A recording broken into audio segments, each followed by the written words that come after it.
Salam alaikum. Aujourd'hui, on va voir comment l'ADN est organisé dans la cellule. Le génome bactérien est constitué d'une seule molécule d'ADN circulaire. Cet ADN mesure environ 1,5 mm, soit 1000 fois plus long que la taille de la bactérie elle-même. C'est ce qui se passe si la bactérie est traitée de telle sorte à ce que son ADN soit libéré à l'extérieur.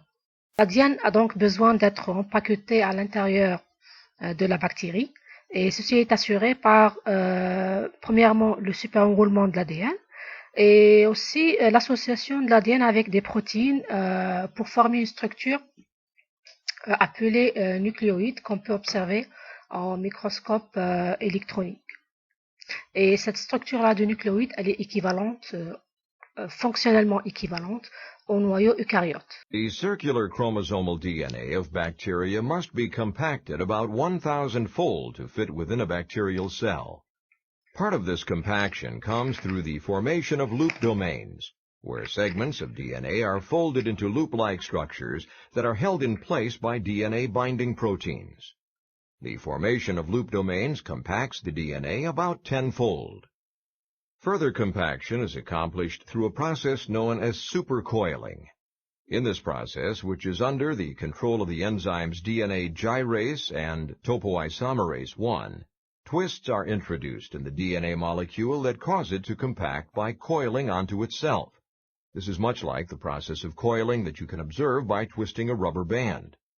DNA looping and supercoiling make the bacterial chromosome more compact so that it can fit within the nucleoid of the bacterial cell.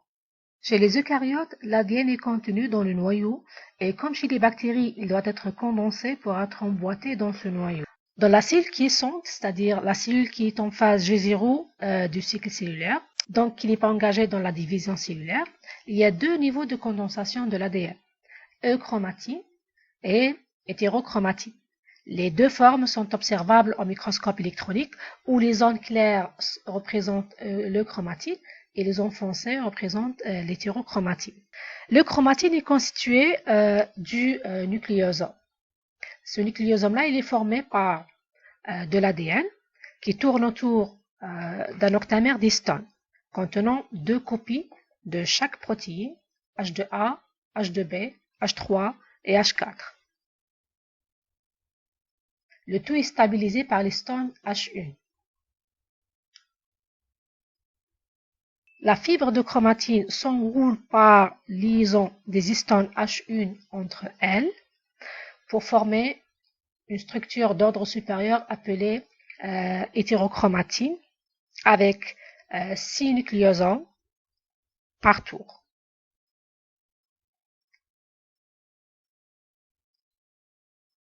Cette fibre-là mesure 30 nanomètres de diamètre et elle est appelée aussi la fibre solénoïde. Les deux niveaux de condensation, euchromatine et hétérochromatine, sont observables en phase G0. Mais si la cellule s'engage dans la mitose, la chromatine devient hautement condensée. La condensation continue au-delà de la forme hétérochromatine avec formation de boucles et ensuite d'hélices d'ordre supérieur.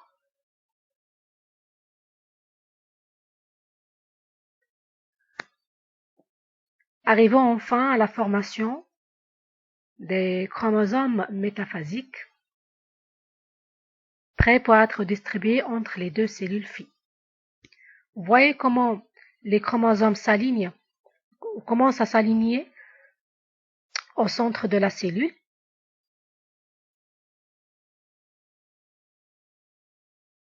Et maintenant, ils sont séparés et distribués entre les deux cellules filles.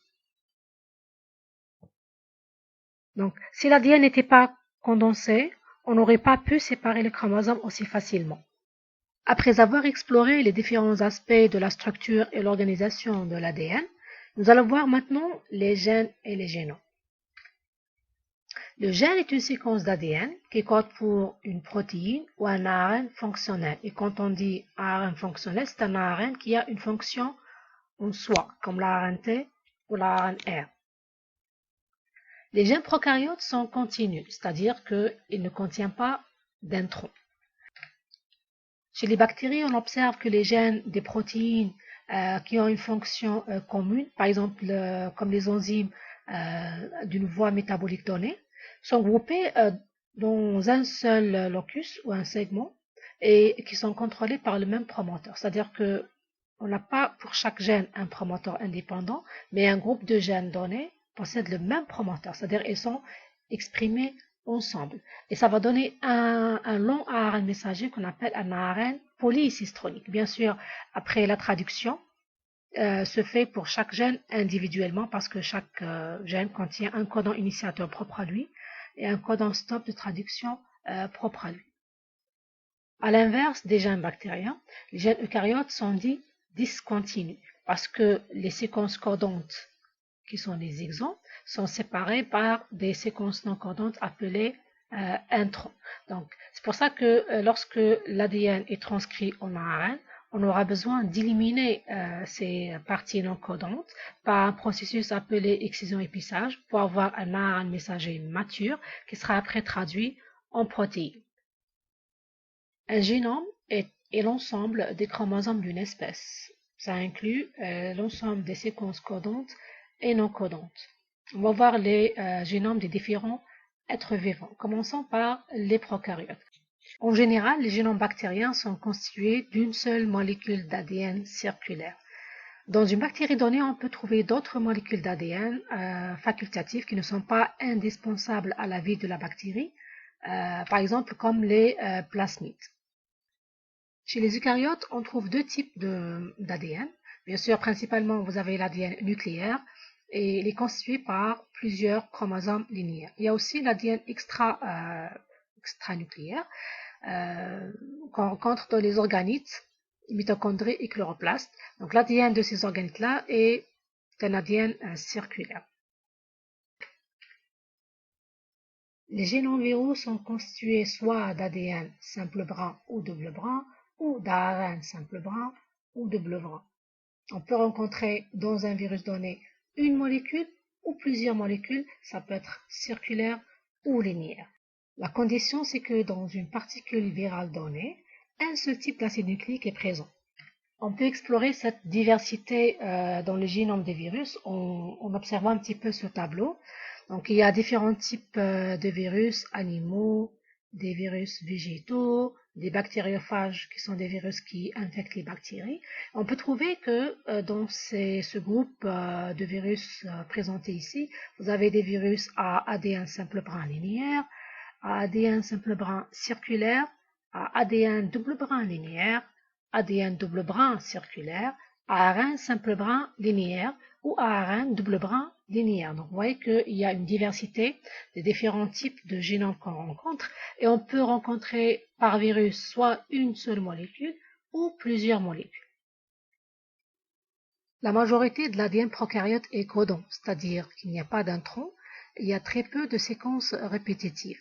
Par contre, chez les eucaryotes, on rencontre les introns, qui sont des séquences non codantes, et on rencontre aussi des séquences répétitives. Il y a beaucoup de séquences répétitives dans l'ADN eucaryote qui est en majorité non codant. Par exemple, chez l'être humain, on voit que 46% de la totalité de l'ADN nucléaire eucaryote est constitué par des séquences répétitives. Afin d'explorer la complexité des génomes eucaryotes, on va prendre l'exemple du génome humain. Le génome humain est constitué d'environ 3,2 milliards de paires de nucléotides et le nombre de gènes est estimé entre 20 000 et 25 000 gènes, ce qui constitue uniquement 1,2% de l'ADN. On peut grouper les séquences d'ADN humains en trois catégories majeures. Vous avez les séquences en copie unique, les séquences non répétées qui représentent environ 32% ou 33% de l'ADN. Vous avez les séquences répétitives qui représentent environ la moitié du génome et le reste, c'est un ADN espaceur, c'est juste un ADN qui se trouve entre différentes séquences. Pour les séquences en copie unique, on rencontre environ 1,2% de séquences codantes qui sont les gènes. Et le reste, qui est 31,7%, c'est des séquences non codantes mais en relation avec les gènes, comme les introns qui se trouvent à l'intérieur des séquences codantes. Vous avez les UTR, qui sont les régions non traduites qu'on rencontre de part et d'autre des gènes. Et vous avez aussi les séquences régulatrices qui sont très importantes à la fonction du gène, comme les séquences promotrices, les séquences de terminaison et tout, mais qui sont non codantes. Pour les séquences répétitives, vous avez plusieurs sous-catégories. Vous avez des séquences répétitives à fonction connue, c'est-à-dire des séquences répétées dont on connaît la fonction, comme par exemple les gènes des histones et des ARNR. Donc, c'est des gènes qui sont en copie multiple. Vous avez plusieurs gènes pour les histones et plusieurs gènes pour les ARNR.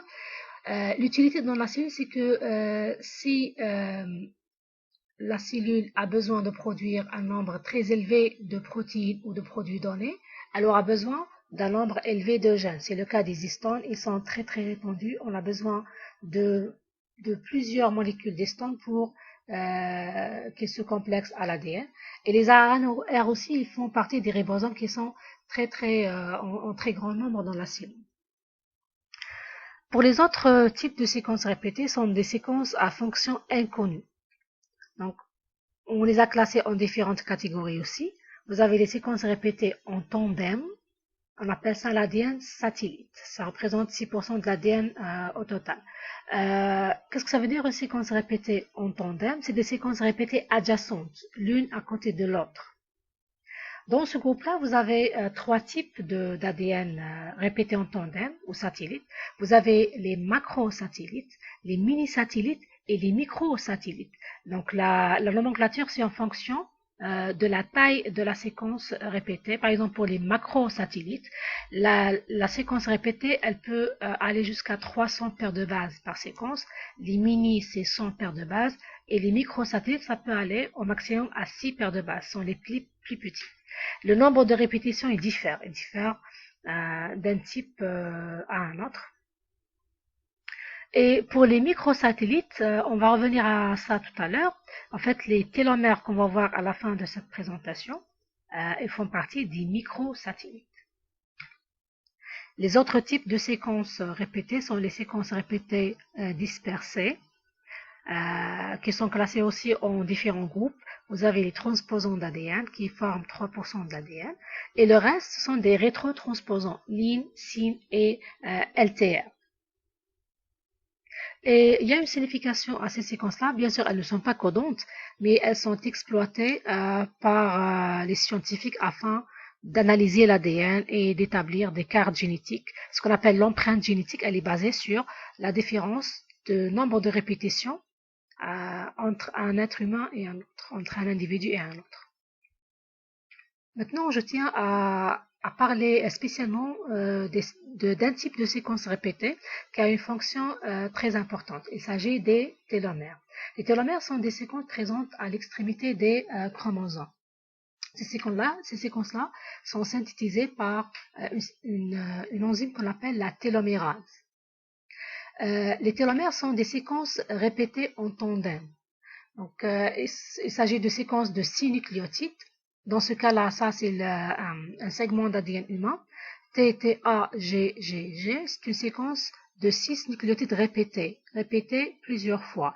Et une séquence à côté de l'autre. Elles sont adjacentes et c'est pour ça qu'on a dit que ce sont des séquences répétées en tandem.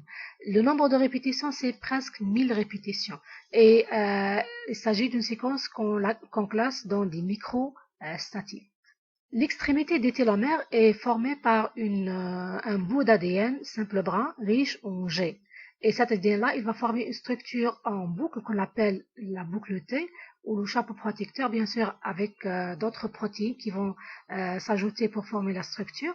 Et cette structure-là, elle est très importante, premièrement pour protéger l'extrémité des chromosomes contre la dégradation, et ensuite, la prévention de la fusion des extrémités des chromosomes.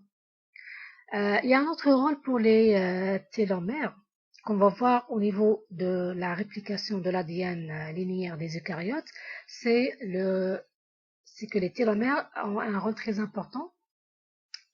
Les télomérases qui sont responsables de la synthèse des télomères sont très importantes pour éviter le raccourcissement des chromosomes linéaires après chaque cycle de réplication.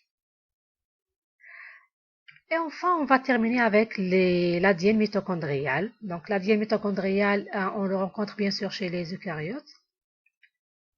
Il s'agit de petites molécules d'ADN double brin circulaire. On peut trouver plusieurs molécules d'ADN par mitochondrie.